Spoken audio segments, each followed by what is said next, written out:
வணக்கங்க. இது அங்காளம்மன் சத்யா வீடியோ. எந்த தெய்வமும் வந்துங்க தன் பக்தர்களை பின்தொடராதான். ஆனால் அங்காள பரமேஸ்வரியை பொறுத்த வரைக்கும் அந்த அம்மா பின்தொடர்வாளாம். நீங்கள் வணங்கிட்டு போனீங்கன்னா உங்களை பின்தொடர்ந்து வருவா.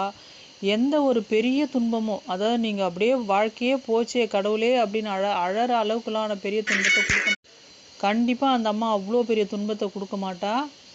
சில சில பிரச்சனைகள் வந்து போகும் வாழ்க்கையில். எப்போவுமேங்க நிழலோட அருமை நம்மளுக்கு எப்போ தெரியும்னா, அதீத வெயிலில் கஷ்டப்படும் போது ஆஹா கொஞ்சம் மர நிழல் இருந்தால் நல்லா இருக்குமே அப்படின்னு தோணும்.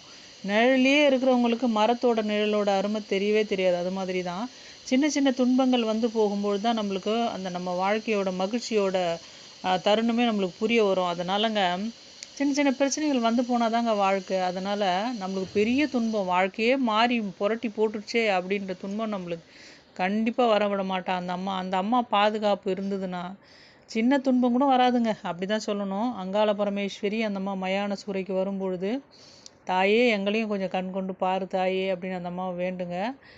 அவள் துடியான தெய்வங்க. நான் வந்து வார்த்தையில் நான்லாம் வந்துங்க ரொம்பவும் பெண் தெய்வங்களை அதிகம் வணங்கினதில்லை. சிவன், சாய்பாபா அவங்கள தான் நான் அதிகம் வணங்கியிருக்கேன். ஆனாலும் இப்போ எனக்கு அந்த அம்மா மேலே அதீத அன்பு கொண்டு அந்த அம்மா வணங்குறேன்னா, நிறைய அதிசயங்கள் எனக்கு நடத்தியிருக்கேன் அந்த அம்மா. அதனால் மட்டும்தான் அந்த அம்மா மேலே அதீத ஈடுபாடு கொண்டு நான் வணங்கிட்டுருக்கேன். அதோட அந்த அம்மாவை வணங்கிட்டவங்கள திரும்ப அவங்கள பிடிக்காமல் போகவே விடாது அந்த அம்மா. எப்போ இருந்தாலும் அந்த அங்காள பரமேஸ்வரினா எனக்கு ரொம்ப பிடிக்குங்க அப்படின்ற மாதிரி சொல்ல வச்சிரும் அந்த அம்மா. அப்படிப்பட்ட அங்காள பரமேஸ்வரியை மயான சூரை எப்போ வணங்குங்க, உங்களுக்கு என்ன பிரச்சனைனாலும் எல்லாமே சரியாகும். கண்டிப்பாக நான் சொல்கிறேன்.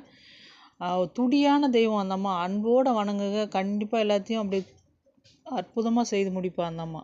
நன்றி, வணக்கம்.